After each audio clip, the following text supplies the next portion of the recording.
सरकारद्वारा भोलि बिहिबार शोक विदाको घोषणा। सरकारी कार्यालयमा आधा झण्डा झुकाइने। सुभाष चन्द्र नेम्वाङको पार्थिव शरीर हिजो पार्टी कार्यालय च्यासलमै राखियो। आज दुवै छोरा आउँदै भोलि अन्त्येष्टिको तयारी। स्वर्गीय सुभाष नेम्वाङको अन्तिम भाषण।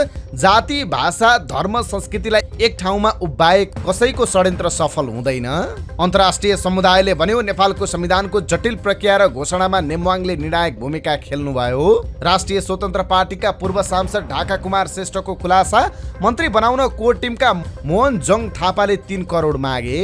कांग्रेस महामन्त्री गगन थापाको भनाई सुभाष नेम्वाङको दृढताका कारण संविधान सभाबाट संविधान बन्यो। हृदयघात हुने बित्तिकै अस्पताल पुग्न सके 90% लाई बचाउन सकिने। अब एसई परीक्षा नगर्ने प्रस्ताव। धरानका उपमेयरको घरमा तोडफोड, भाइमाथि कुटपिट। लेखक तथा पत्रकार राजेन्द्र पराजुलीको पशुपति आर्यघाटमा अन्त्येष्टि। बेपत्ता मेजर विमल पण्डितको शव 16 दिनपछि भेरी नदीमा भेटियो। सहकारी सञ्चालकको सम्पत्ति जफत गरी सो सम्पत्ति बेचेर भए पनि सहकारीका बचतकर्तालाई रकम फिर्ता गर्न गठित कार्यदलको सुझाव। ललित राजवंशीलाई भारतका व्यवसायी मित्तलले सहयोग गर्ने। सवारी साधनको प्रदर्शनी नाडा अटो सो सुरु। भारतको मणिपुरमा गोली हानी 3 जनाको हत्या। लिबियाको बाढीमा मृत्यु हुनेको संख्या 3000 नाग्यो। 10,000 भन्दा बढी बेपत्ता। र स्वास्थ्य सम्बन्धी जानकारीमा आज पाठेघरको मुखको क्यान्सर विरुद्धको खोप एचपीभी खोप के हो? 14 वर्ष पुगेर 15 ननाएका किशोरीहरूलाई यो खोप किन आवश्यक छ? प्रदेशका कुन कुन अस्पतालमा यो खोप लगाउन सकिन्छ? यो सम्बन्धी जानकारी सहित देश विदेशका 35 महत्त्वपूर्ण खबर संक्षिप्त रूपमा लिएर आएका छौं। हाम्रो भिडियो सामग्री अन्तिमसम्म हेर्नुहोला। नमस्कार, इन्सा नेपाल न्युजमा यहाँहरू सम्पूर्णलाई हार्दिक स्वागत छ। म सुजन पौडेल। आज मिति 2080 साल भदौ महिनाको 27 गते बुधबार, इस्वी सम्बत 2023 सेप्टेम्बर 13 तारिक। आज भदौ कृष्ण चतुर्दशी तिथि। दर्शक वृन्द, सदाका दिन जस्तै आज पनि हामी देश दुनियाँको ताजा अनि महत्त्वपूर्ण खबर अपडेट सहित तपाईमाझ उपस्थित भएका छौं। तपाईले हाम्रो न्युज बुलेटिन कहाँबाट हेर्दै हुनुहुन्छ कृपया आफ्नो गाउँठाउँको नाम तलको कमेन्ट बक्समा लेखिदिनु होला। प्रस्तुत गरेको सामग्री मन परेको छ भने कृपया हाम्रो भिडियो सामग्रीमा एउटा लाइक अवश्य गरिदिनु होला। आजको समाचार सुरुवात गरौं भोलि शोक विदा सम्बन्धी प्रसङ्गबाट।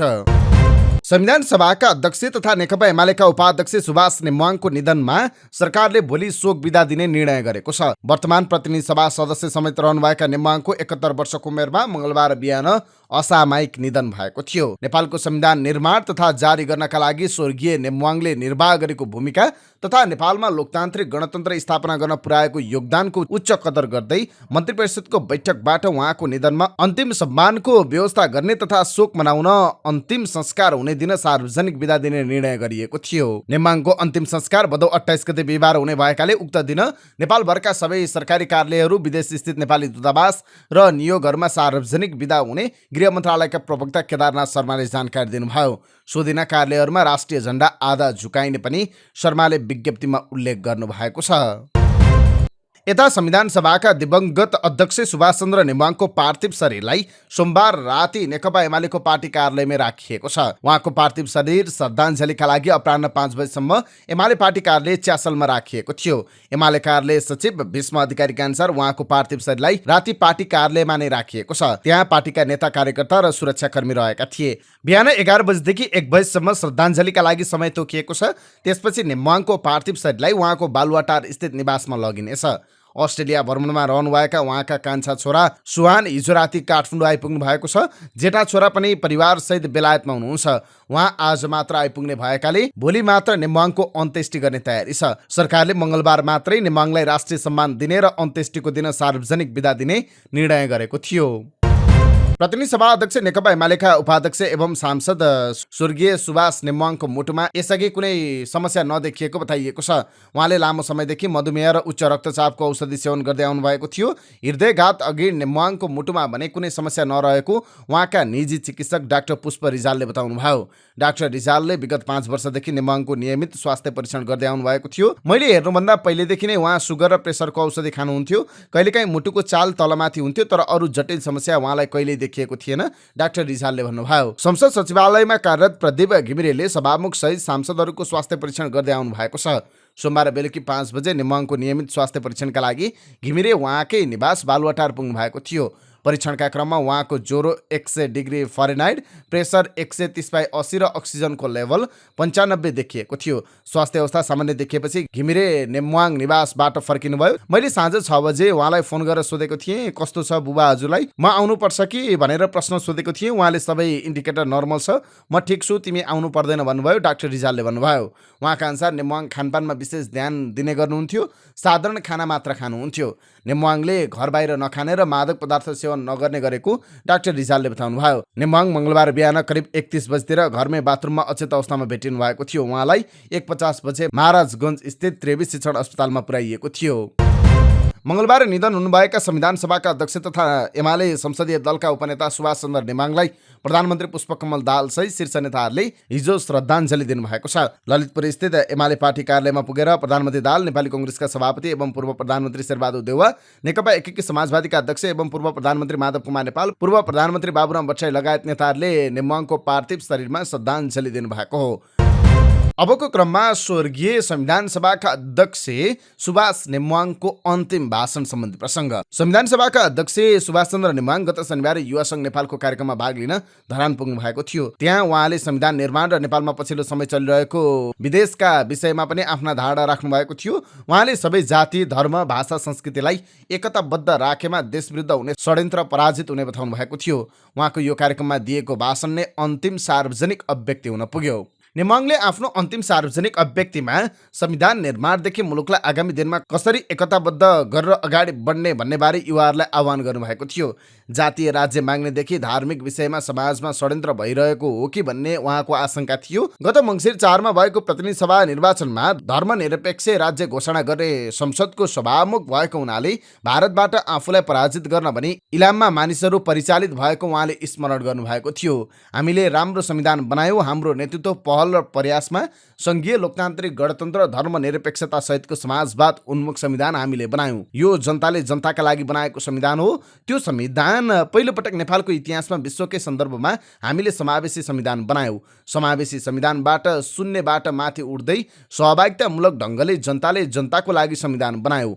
हाम्रो नेतृत्व, पहल र प्रयासमा हामीले बनाएको संविधान हो। उहाँले भन्नुभयो, हाम्रा छिमेकका त्यत्रा ठुला देश दास बन्न पुगे, तर नेपाल कहिल्यै कसैको दास बनेन, सदा सर्वदा स्वतन्त्र रह्यो। किन थाहा छ? उहाँले प्रश्न गर्नुभयो। यसको एउटै कारण हो, तराई मधेसदेखि हिमालसम्मका सबै जाति, भाषा, धर्म, संस्कृतिका जनता एकजुट भएर उभिएका छन्। त्यसैले नेपालले कसैको पनि दास बन्न परेन उहाँले भन्नुभयो। तर त्यसको विरुद्धमा कथा कथा कहिलेकाहीँ षड्यन्त्र भइरहेको छ कि भन्ने देखिन्छ।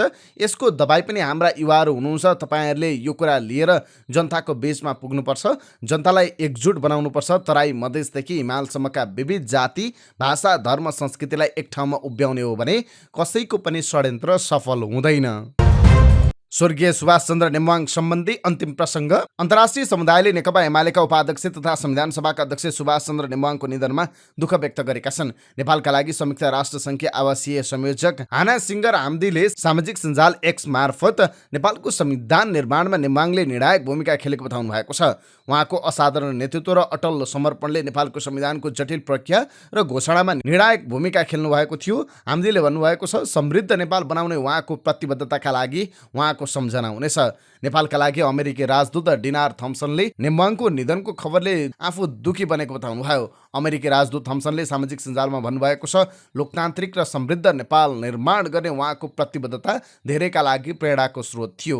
उहाँको परिवारका सदस्यहरू, साथीहरू र सहकर्मी प्रति गहिरो समवेदना छ। त्यस्तै नेपालका लागि अस्ट्रेलियाकी राजदूत फेलिसिटी भोल्कले सामाजिक सञ्जाल एक्स मार्फत नेम्वाङको निधनप्रति दुःख व्यक्त गर्नुभएको छ। उहाँले शोक सन्तप्त परिवारजनमा समवेदना प्रकट गर्नुभएको छ। नेपालका लागि भारतीय राजदूत रञ्जित रेले नेम्वाङ संविधानवादी भएको बताउनु भएको छ। उहाँ महान संविधानवादी हुनुहुन्थ्यो। उहाँले सामाजिक सञ्जालमा लेख्नु भएको छ, नेम्वाङले कठिन समयमा संविधान सभाको सफलतापूर्वक अध्यक्षता गरेको रेले बताउनु भएको छ।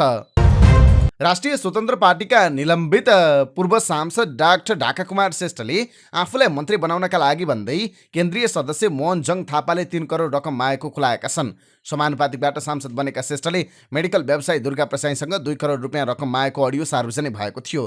सोही अडियोका कारण उनलाई पार्टीले साधारण सदस्य समेत नरहने गरी कारबाही गरेको थियो। श्रेष्ठले आफू मन्त्री बन्न लागेको तर त्यसका लागि कोर टिमका लागि 2 करोड चाहिने बताउँदै श्रेष्ठले प्रसाईसँग कुराकानी गरेको अडियो संवादमा खुलेको थियो। सोही कोर टिमका सदस्य मध्येका एक मोहनजङ थापाले नै आफूसँग 3 करोड रुपियाँ मागेको श्रेष्ठको दाबी छ। स्पेस 4K टेलिभिजनसँगको संवादमा बोल्दै श्रेष्ठले 3 करोड मागिए पनि 2.5 करोडमा डिल भएको खुलाएका छन्। प्रसाईसँगको अडियोबारे उनले भनेका छन्, अझै पनि त्यो अडियोको वास्तविकता के हो भन्ने कसैलाई थाहा छैन। प्रसाईसँग एकपटक कुराकानी भएको र त्यस क्रममा आफूले मेडिकल क्षेत्रको मान्छे भएकाले सहयोगका लागि आग्रह गरेको बताएका छन्। प्रसाईले नै सुनियोजित रूपमा अडियो सार्वजनिक गरेको उनको आरोप छ। एकपटक कुरा भएको थियो, दुर्गाजी केही परे सहयोग गर्नुपर्छ है, मेडिकल फिल्डको मान्छे भनेर केही समय अगाडि कुरा गरेको थिएँ, तर उहाँले सुनियोजित तरिकाले उपचुनावको बेलामा ल्याएर मलाई व्हाट्सएपमा फोन गर्नुभयो र सहयोगको कुरा गर्नुभयो। मन्त्री बन्दै हुनुहुँदो रहेछ, मैले के सहयोग गर्नु पर्यो भनेर भन्नुभयो। उहाँका अनुसार प्रसाई आफैले सहयोगको कुरा अगाडि बढाएका हुन्। मन्त्री बन्ने कन्फर्म भइसकेको भन्दै मोहनजङ थापा लगायतको टिमले तारन्तार फोन गरेपछि आफू रकम व्यवस्थापनमा लागेको र सोही क्रममा फिर्ता दिने गरी प्रसाईसँग कुरा गरेको उनको स्पष्टोक्ति छ। तर सुनियोजित तरिकाले पुरै संवाद बाहिर नल्याएको दाबी उनले गरेका छन्। पैसाको कुरा चल्यो, त्यतिखेर मलाई पैसा चाहिएको पनि थियो, तर 2 करोड माग्ने हो भने त फर्काउनु पनि पर्यो नि त, श्रेष्ठले भनेका छन्। दुर्गा प्रसाई मेरो दाइ होइन, बा होइन, त्यसै मलाई पैसा त दिनुहुन्न। फर्काउने शर्तमा कुरा भएको थियो, अडियोमा त्यो फर्काउने शर्त छैन। मन्त्री बाँडफाँडको बेलादेखि नै थापाले आफूलाई तपाईँ मन्त्री बन्दै हुनुहुन्छ भनेको र रकम पनि त्यही उपक्रममा मागिएको उनले खुलाएका छन्। किन माग्नुभयो थाहा छैन, मलाई चाहिँ तपाईँ दौरा सुरुवाल लगाएर तयार हुनुहोस्, म्याडमलाई बोलाउनुहोस्, आफन्तलाई बोलाउनुहोस्, भोलि मन्त्रीको शपथ हुनेवाला छ, तपाईँ रेडी हुनुहोस्, ढुक्क हुनुहोस्, तपाईँ मन्त्री बनिसक्नुभयो, तर त्यसका लागि हामीलाई 3 करोड चाहिन्छ, पार्टीलाई सहयोग चाहिन्छ भनेर उहाँले भन्नुभयो। श्रेष्ठले भन्नुभयो। मोहनजङ थापासँग कुरा भइसकेपछि उनले खटाएको मान्छेसँग 2.5 करोडमा डिल भएको उनको भनाइ छ। मोहनजङ थापाले पैसा मागिसकेपछि नै आफू पैसा जुटाउनतिर लागेको उनले स्वीकार गरेका छन्। उनले भनेका छन्, त्यसपछि म त एक किसिमले मन्त्री बन्ने भए भन्ने सोच भयो। 40-50 लाख मसँग थियो र अरू थप मलाई चाहियो। रवि लामिछानेको कोर टिम भनेर सार्वजनिक गरिएको अडियोमा एकजना मोहनजङ थापा नै रहेको उनले बताएका छन्। घण्टा घण्टामा फोन आउँथ्यो, पैसा रेडी पार्नुभयो, खै चेक ल्याइदिएको, नभए तपाईँ मन्त्री बन्नुहुन्न, अर्को मान्छेलाई दिने हो भनेको श्रेष्ठको भनाइ छ। सामाखुसी भित्रको कफी सपमा थापासँग भेट भएको उनले खुलाएका छन्। उनका अनुसार त्यही भेटमा मोहनले भेटाएका मान्छेसँग नै श्रेष्ठले रकमको डिल गरेका थिए। आफूलाई मात्र कारबाही भएकाले अरूको प्रमाण पनि सार्वजनिक गरिदिने उनले चेतावनी दिएका छन्। मसँग प्रमाण छ, केही समयमा निकाल्छु उनले भनेका छन्। यसअघि उनले उक्त अडियो आफ्नो नभएको बताएका थिए। यसपटक भने उनले आफूले कुराकानी गरेको स्वीकार गरेका छन्।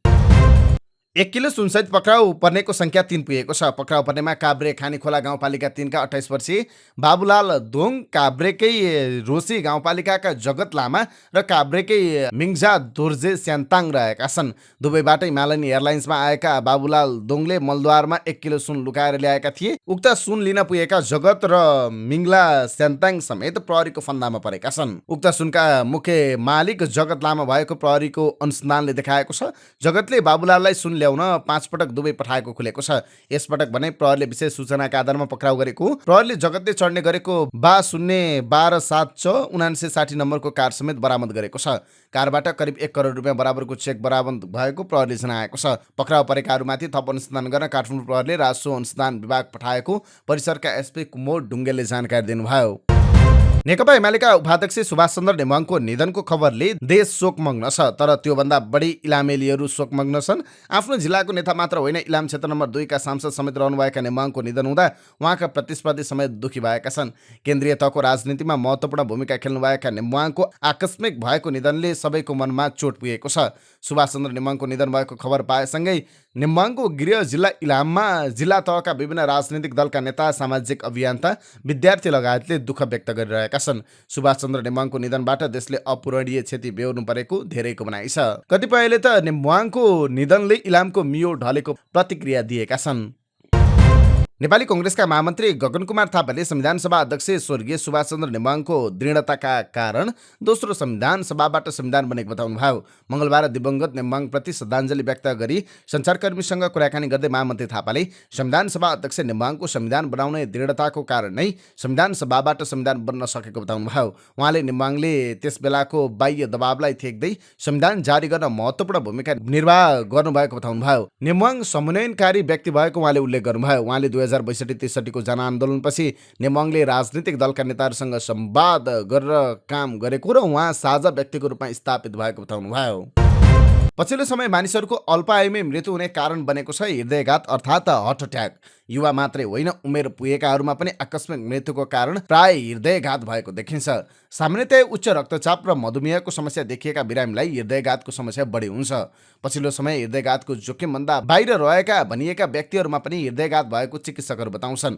सामान्यतया उच्च रक्तचाप, मधुमेह र कोलेस्ट्रोल भएका बिरामीलाई हृदयघातको उच्च जोखिम मानिए पनि हृदयघात जुनसुकै बेला र जस्तोसुकै मानिसलाई हुन सक्ने बताउनुहुन्छ वरिष्ठ मुटुरोग विशेषज्ञ प्राध्यापक डाक्टर अरुण सामी। सुगर, प्रेसर र उच्च कोलेस्ट्रोल भएकालाई हृदयघातको उच्च जोखिम मानिए पनि हृदयघात जुनसुकै बेला स्वस्थ मानिसलाई पनि हुन सक्ने, तर मुख्य कुरा हृदयघात हुने बित्तिकै 1/3 बिरामी समयमै अस्पताल नपुग्ने डाक्टर सामीको भनाइ छ। हृदयघात जुनसुकै बेला स्वस्थ मानिसलाई पनि हुन सक्छ, तर मुख्य कुरा के हो भने हृदयघातको लक्षण देखिन साथ समयमै अस्पताल पुगे 90% बचाउन सकिन्छ। डाक्टर सामीले भन्नुभयो, हृदयघात भएर समयमै अस्पताल पुर्याउन सकिए एन्जियोप्लास्टी र एन्जियोग्राम गरेर बेलैमा उपचार गरी बिरामीलाई बचाउन सकिन्छ, तर हृदयघात भएका मध्ये 1/3 बिरामी समयमा नै अस्पताल पुग्दैनन्, जसले गर्दा हृदयघातबाट मृत्यु हुन पुग्छ। कुनै पनि रोगको लक्षण नदेखिएका बेला पनि कहिलेकाहीँ मुटुको चाल अचानक बन्द भई आकस्मिक हृदयघात हुने सम्भावना हुन्छ, तर उच्च रक्तचाप, मधुमेह र कोलेस्ट्रोल, मुटुको चाल गडबड सम्बन्धी समस्या भएकालाई उच्च जोखिम समूहमा राखिन्छ। त्यसैले उच्च रक्तचाप, मधुमेह, कोलेस्ट्रोल, मुटुको चाल गडबड सम्बन्धी समस्या भोगिरहेकाहरूले हृदयघात हुने बेला छाती दुख्ने, जिउ भारी हुने जस्ता लक्षण देखिए विशेष सतर्कता अपनाउनु पर्ने उहाँको भनाइ छ। तर आकस्मिक हृदयघात हुनेहरूलाई त्यस्तो केही लक्षण नदेखिकन अचानक मुटुको चालमा गडबड भई बन्द भएर सडेन डेथ मृत्यु हुन सक्ने डाक्टर सामीको भनाइ छ। युवा अवस्थामा हृदयघात हुनुको मुख्य कारण वैषाणुगत पनि हो। कहिलेकाहीँ रक्तनलीको खराबी, मोटोपना, अनावश्यक तनाव, विलासी जीवनशैली पनि युवा अवस्थामा हृदयघात हुने मुख्य कारण रहेको उहाँको भनाइ छ। सरकारले संसदमा दर्ता गर्ने तयारी गरेको विद्यालय शिक्षा सम्बन्धी विधेयकमा माध्यमिक शिक्षा परीक्षा एसई नरहने प्रस्ताव गरिएको छ। मन्त्रालयका प्रवक्ता दीपक शर्माका अनुसार अब कक्षा 10 को परीक्षा विद्यालयले सञ्चालन गर्ने र कक्षा 12 को मात्रै राष्ट्रिय परीक्षा बोर्डले सञ्चालन गर्नेछ। उहाँले भन्नुभयो, अब कक्षा 10 को परीक्षा स्कुलले गर्छ, 12 को मात्रै बोर्डले गर्छ, एसई हुँदैन। विक्रम सम्वत 1990 सालमा नेपालमा एसई परीक्षा बोर्डको स्थापना भएको थियो। 83 वर्षसम्म रहेको एसएलसीलाई 2073 सालमा सरकारले शिक्षा ऐनको 8औं संशोधन गरेर सामान्य संशोधन गरेको थियो। विद्यालयको तहगत संरचनालाई परिवर्तन गरेर प्रारम्भिक बाल कक्षादेखि 8 लाई आधारभूत तह र 9 देखि 12 लाई माध्यमिक तहको रूपमा निर्धारण गरिएको थियो। त्यस पश्चात कक्षा 10 को परीक्षालाई माध्यमिक शिक्षा परीक्षा र कक्षा 12 को परीक्षालाई विद्यालय शिक्षाको अन्तिम परीक्षा बनाएको थियो। धरान उपमहानगरपालिकाका उपमेयर आइन्द्र विक्रम बेगाको घरमा एक समूहले तोडफोड गरेको छ। सोमबार बेलुकी धरान 15 स्थित बेगाको घरमा भएको तोडफोडबाट झ्यालको सिसा फुटेको छ। उपमेयरका कान्छा भाइ विष्णुलाई आक्रमण गर्न आएको समूहले घरमा तोडफोड गरेको हो। उपमेयर बेगाले अराजक समूहले आक्रमण गरेपछि तत्कालै प्रहरीलाई खबर गरे पनि प्रहरी नआएको बताउनु भयो। प्रहरी समयमा आएन। बेगाले भन्नुभयो, प्रहरी समयमै नआएका कारण अराजक समूह भाग्यो। आक्रमणबाट घरमा सामान्य क्षति पुगेको उहाँले बताउनु भयो। सुनसरीका प्रहरी प्रमुख एसपी विपिन गौतमले उपमेयरको घर तोडफोड गर्ने समूहको खोजी भइरहेको बताउनु भयो। काठमाडौँ महानगरपालिकाका प्रमुख बालिन शाहले महानगरपालिका, बिरामी र अस्पताल दुवैका लागि सरकार भएको उल्लेख गर्दै दुवैका मर्का सुन्ने र दुवैलाई बचाउने बताउनु भएको छ। लक्षित वर्गलाई अस्पतालले उपलब्ध गराउनु पर्ने 10% निशुल्क उपचारका विषयमा आज निजी तथा सामुदायिक अस्पतालका सञ्चालक, व्यवस्थापक तथा प्रतिनिधिसँगको छलफल कार्यक्रममा प्रमुख शाहले यस्तो बताउनु भएको हो। कानुन बनाउँदा स्थानीय आवश्यकता र समस्या नहेरी अन्यत्रबाट सारेर ल्याउने प्रवृत्तिका कारण कानुन कार्यान्वयनमा जटिलता आएको उल्लेख गर्दै उहाँले आफ्नै अवस्था र आफ्नै समस्यालाई हेरेर कानुन बनाउनु पर्ने र बनाइएका कानुनलाई प्रभावकारी रूपमा कार्यान्वयन गरिनुपर्ने बताउनु भयो। लक्षित वर्गको निशुल्क उपचार सम्बन्धी व्यवस्थाको कार्यान्वयन कसैलाई अप्ठ्यारो पार्न होइन, कानुनले गर्नु भनेका काम गराउन खोजिएको हो। उहाँले महानगरपालिकाले तर्जुमा गर्न लागेको कार्यविधिमाथि विषयगत समूहमा छलफल गरेर सुझाव लिने र प्राप्त भएको सुझावलाई समेटेर कार्यान्वयन योग्य प्रबन्ध राख्न आग्रह गर्नुभयो। लेखक तथा पत्रकार राजेन्द्र पराजुलीको पशुपति आर्यघाटमा अन्त्येष्टि गरिएको छ। स्वर्गीय पराजुलीको मंगलबार अपराह्न अन्त्येष्टि गरिएको हो। निमोनियाका कारण ललितपुरको ग्वारको स्थित बीएनबी अस्पतालमा उपचारको क्रममा उहाँको हिजो बिहान निधन भएको थियो। साहित्यकार पराजुली कथा, उपन्यास र कविता तीनैवटै विधामा कलम चलाउनुहुन्थ्यो। उहाँले केही समय अगाडि मात्रै कथा सङ्ग्रह जन्तर मन्तर प्रकाशित गर्नुभएको थियो। उहाँका अघोरी, कोटेश्वरको केटो, शुक्रराज शास्त्रीको चस्मा, अन्यायिका, सपनामा मार्कस, जाडोमा भोक, भ्रष्ट संवेदना, विकल्प यात्रा लगायत कृति प्रकाशित छन्। गत भदौ 11 गतेदेखि बेपत्ता डोल्पाको दुनै स्थित नन्द बक्स गुल्मका मेजर विमल पण्डितको शव मङ्गलबार भेरी नदीमा भेटिएको छ। त्रिपुरा सुन्दरी नगरपालिका 5 अन्तर्गत पर्ने चिन्डे बगर नजिक भेरीको किनारमा मेजर पण्डितको शव फेला परेको हो। भेरीमा माछा मार्न जाल खेल्दै जाने क्रममा मङ्गलबार बिहान 6 बजेतिर त्रिपुरा सुन्दरी 5 का परिमल भनिने शिवकमल सार्कीले चण्डे बगर स्थित किनारमा शव देखेपछि प्रहरी चौकीमा खबर गरेका थिए। दुईवटा ढुङ्गाको खोजमा दायाँ हातमा घडी र दायाँ हातको कान्छी औँलामा औँठी सहित ठूलो ज्यान भएको व्यक्तिको शव देखेपछि चौकीमा खबर गरेको सार्कीले बताएका छन्। उनले त्यो मेजरको शव हुन सक्ने सूचना प्रहरीलाई दिएका थिए। घडी र औँठीबाट शव मेजरकै पुष्टि भएको घटनास्थलमा पुग्नुभएका प्रहरी नायब उपरीक्षक बुढाथोकीले बताउनुभयो। शव फेला परेकै ठाउँबाट प्रत्यक्षदर्शी लगायत स्थानीय समेतको उपस्थितिमा मुछुल्का उठाई पोस्टमार्टमका लागि जिल्ला अस्पताल दुनैमा पठाइएको छ। सब पहिचानका लागि मेजर पण्डितका दाजु कुमार पण्डित समेत घटनास्थलमा पुग्नु भएको थियो। काठमाडौँको कागेश्वर मनोहरा नगरपालिका डाँची घर भई डोल्पामा कार्यरत 38 वर्षीय पण्डित भदौ 10 गते अपराह्न 4 बजेदेखि बेपत्ता भएका थिए। धम्की तथा कुटपिट गरेर जबरजस्ती 20 लाख रुपियाँको चेक र 8.5 लाख रुपियाँको कागज गराएको आरोपमा एकजना पक्राउ परेका छन्। पक्राउ परेमा काठमाडौँ महानगरपालिका 32 बस्ने 33 वर्षीय सूरज कुमार श्रेष्ठ रहेका छन्। उनलाई काँडाघारीबाट पक्राउ गरिएको हो। प्रहरीका अनुसार भदौ 20 गते सूरज सहित केही व्यक्तिले काँडाघारी स्थित घरजग्गा कारोबार तथा ड्राइभिङ सेन्टर सञ्चालन गर्ने कार्यालयमा पीडितहरूलाई राखेर बोल्नै नदिएर बोलेमा ज्यान लिनेसम्मको धम्की दिएका थिए। त्यस क्रममा उनीहरूले कुटपिट गरी जबरजस्ती 20 लाख रुपियाँको चेक र 8.5 लाख रुपियाँको कागज गराएका थिए। प्रहरीले हिजो आपराधिक लाभ लिन नहुने कसुरमा थप अनुसन्धान तथा कारबाहीका लागि जिल्ला प्रहरी परिसर काठमाडौँ पठाएको छ। सोही अपराधमा संलग्न अन्य व्यक्तिहरूको पनि खोज तलास कार्य जारी रहेको प्रहरीले जनाएको छ। उनी जबरजस्ती गर्ने मुद्दामा 5 वर्ष कैद भुक्तान गरी छुटेका व्यक्ति हुन्। साथै गुण्डागर्दीमा समेत संलग्न रहेको प्रहरीले जनाएको छ। भारतीय सेनाका एक अधिकारी नेपाली महिलाको हत्या आरोपमा पक्राउ परेका छन्। पक्राउ परेमा लेफ्टिनेन्ट कर्नेल रमेन्दु उपाध्याय रहेका छन्। उत्तराखण्डको देहरादूनमा पोस्टिङ रहेका उपाध्याय र नेपाली महिला श्रेया शर्मा बीच पश्चिम बङ्गालको सिलगुरीमा एक डान्स बारमा भेट भएको थियो। 30 वर्षीय शर्मा सिलगुरीमा नै बस्दै आएका थिए। देहरादून प्रहरीका अनुसार दुईबीच प्रेम सम्बन्ध सुरु भएपछि उपाध्यायले शर्मालाई आफूसँगै देहरादून लिएर आएका थिए। सिरवालगढ क्षेत्रमा शङ्कास्पद अवस्थामा फेला परेको थियो। प्रहरीले 24 घण्टाभित्रै अपराधीलाई पक्राउ गर्न सफल भएको छ। पहिले नै विवाहित रहेका उपाध्यायलाई विवाह गर्न दबाब दिएपछि शर्माको हत्या भएको प्रहरीको भनाइ छ। उपाध्यायलाई उनकै निवासबाट पक्राउ गरिएको थियो। डान्स बारमा भेटेपछि दुईजनाको अफेयर 3 वर्ष चलेको थियो। देहरादूनमा उपाध्यायको पोस्टिङ भएपछि उनलाई सँगै त्यहाँ लगेर कोठा लिएर बसेका थिए। शनिबार एक क्लबमा रक्सी पिएर दुवैजना लामो ड्राइभमा हिँडेका थिए। सहरभन्दा टाढा एकान्त ठाउँमा पुगेपछि राति करिब 31 बजे उनले कार रोकेर हतौडाले महिलाको टाउकोमा हिर्काउन थालेका थिए। शर्माको मृत्यु भएपछि उपाध्यायले उनको शवलाई सडक छेउमा फालेर फरार भएका थिए। प्रहरीसँगको बयानमा उनले शर्मासँग आफ्नो विवाहेतर सम्बन्ध रहेको र उनले विवाह गर्न दबाब दिएकै आधारमा हत्या गरेको स्वीकार गरेका छन्। सहकारी सञ्चालकहरूको सम्पत्ति जफत गरी सो सम्पत्ति बेचेर भए पनि सहकारीका बचतकर्तालाई रकम फिर्ता गर्न गठित कार्यदलले सरकारलाई सुझाव दिएको छ। सहकारी क्षेत्र सुधार सुझाव कार्यदलले प्रधानमन्त्री पुष्पकमल दाहाल प्रचण्डलाई यो सुझाव सहितको प्रतिवेदन बुझाएको छ। संस्थाको स्थिति सम्पत्ति अन्यत्र भएका लगानी र सञ्चालकको सम्पत्ति समेत बेचेर पनि बचतकर्तालाई चैतभित्र रकम फिर्ता गर्नुपर्ने कार्यदलको सुझाव छ। कार्यदलले नियामक निकाय, सहकारी संस्था, बचतकर्ता, सहकारी अभियन्ता लगायतसँग छलफल गरेर प्रतिवेदन तयार गरेको हो। भारतीय व्यवसायी अनुपम मित्तलले नेपाली क्रिकेटर ललित नारायण राजवंशीलाई सहयोग गर्ने घोषणा गरेका छन्। मित्तलले ट्विटर मार्फत ललितलाई ब्याटका लागि सहयोग गर्ने जनाएका छन्। केही दिन अगाडि सार्वजनिक एक अन्तर्वार्तामा ललितले आफूसँग अन्तर्राष्ट्रिय खेलका लागि ब्याट नभएको र टिमका सहकर्मीहरूबाट अहिलेसम्म काम चलाइराखेको बताउनु भएको थियो। सपोर्ट ठिक छ, तर उसलाई साँच्चै आवश्यकता भनेको ब्याटको छ। उसको लागि एउटा ब्याट दिउँ, मित्तलले आइसिसी एसिया क्रिकेट नामको ट्विटर एकाउन्टले गरेको एक पोस्टमा रिप्लाई दिँदै भनेका छन्। प्लस उसलाई मेरो सम्पर्कमा राख, म उसको ब्याटका लागि योगदान दिन पाउँदा खुसी छु। काठमाडौँको भ्रिकुटी मण्डपमा नाडा अटो सो 2023 सुरु भएको छ। अर्थमन्त्री डाक्टर प्रकाश शरण महतले 3 वर्षपछि नाडा अटोमोबाइल्स एसोसिएसन अफ नेपालले आयोजना गरेको 15औं नाडा अटो सोको उद्घाटन गर्नुभएको छ।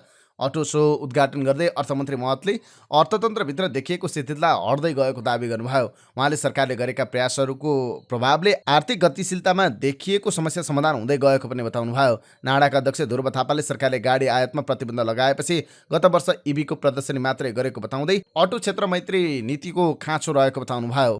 6 दिनसम्म चल्ने अटो शोमा 120वटा स्टलहरू छन्, 45वटा सवारी साधनका ब्रान्डहरू छन्। सहभागी नाडा अटो शोमा मोटर पार्ट्स र ब्याङ्किङ सहित करिब 120वटा स्टल र ब्लकहरू रहेको आयोजकले जनाएको छ।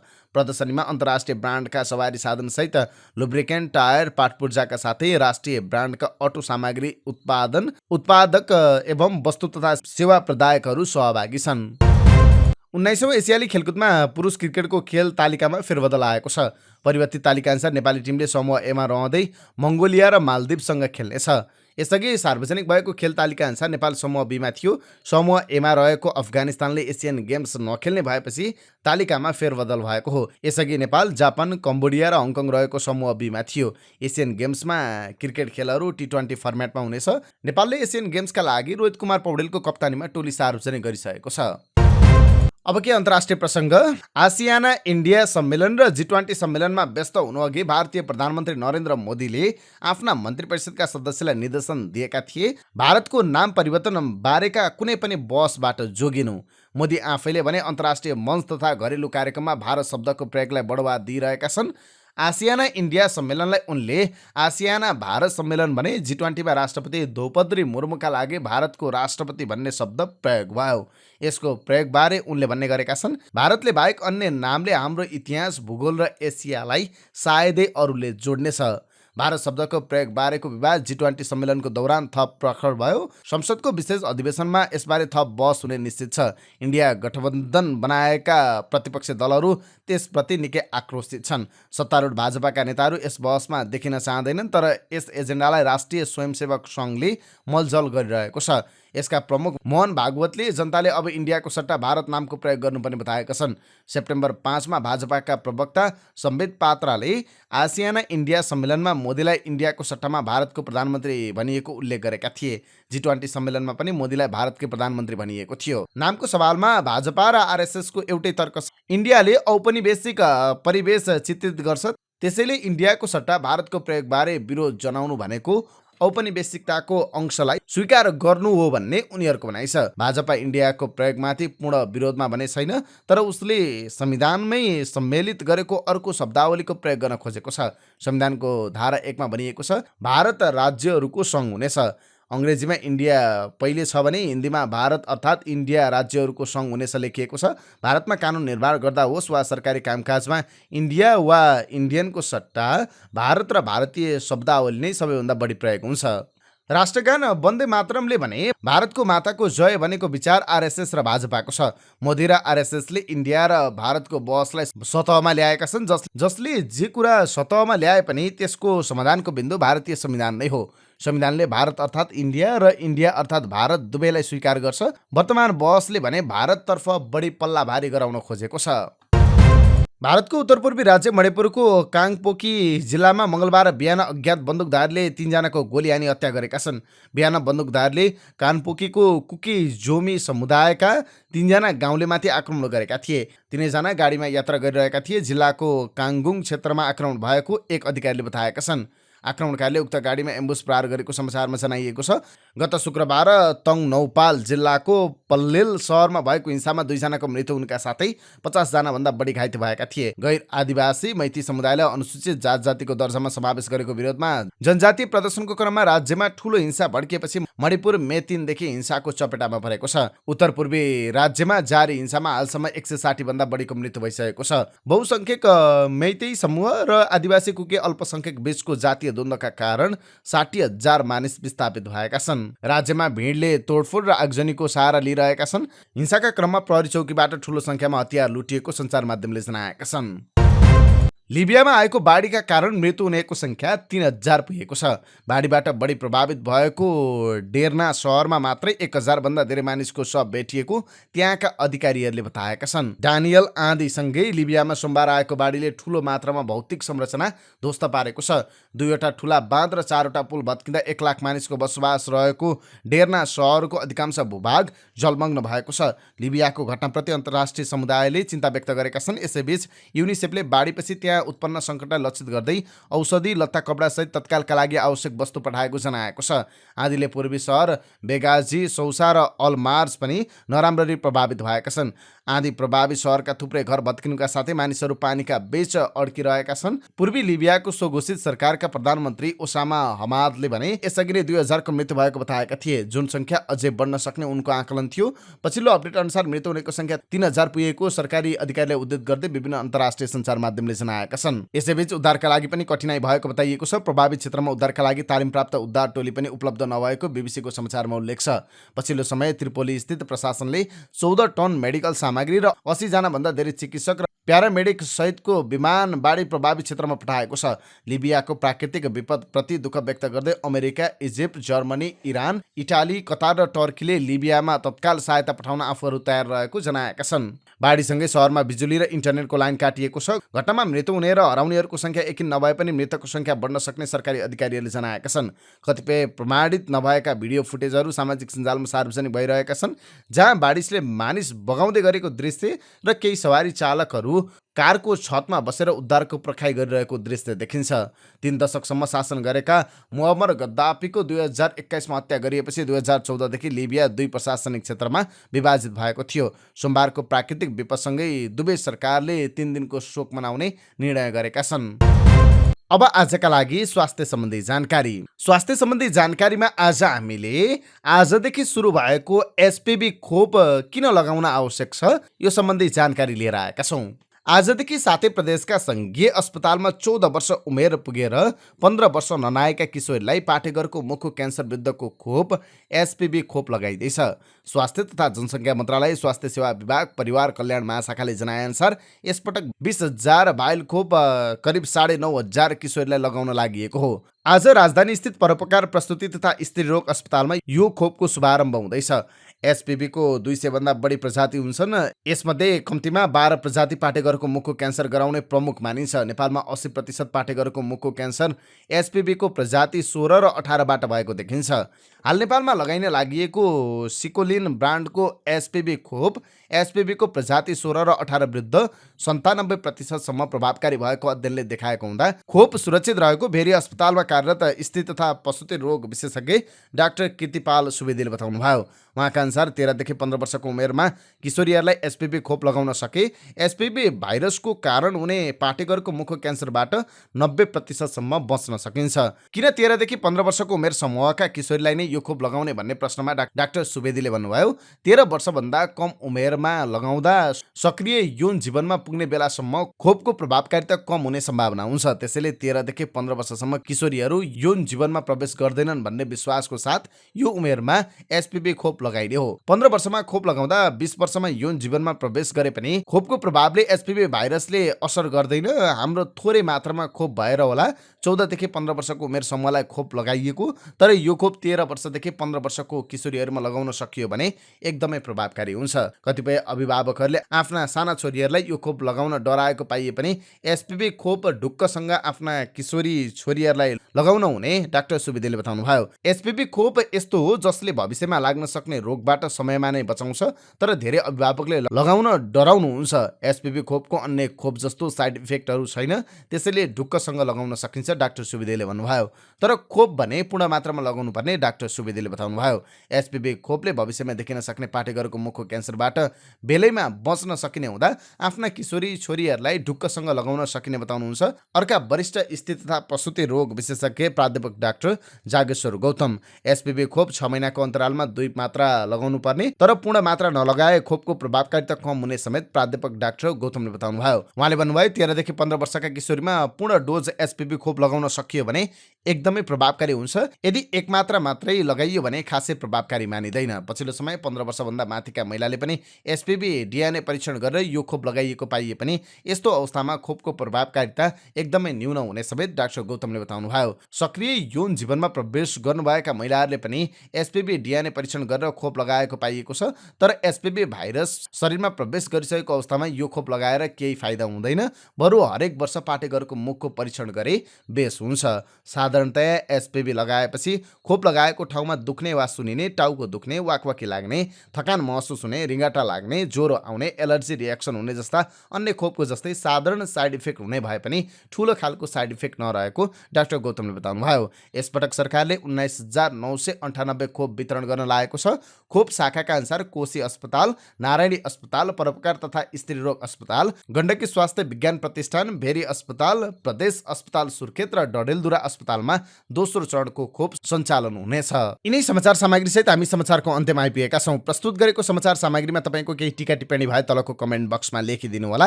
दैनिक रूपमा सत्य अनि तथ्य खबर अपडेटका लागि हाम्रो यस युट्युब च्यानललाई सब्स्क्राइब गर्न नबिर्सिनु होला। दिनभरको न्युज अपडेट बेलुकी 6 बजे हाम्रो यस युट्युब च्यानलमा हेर्न सक्नुहुन्छ।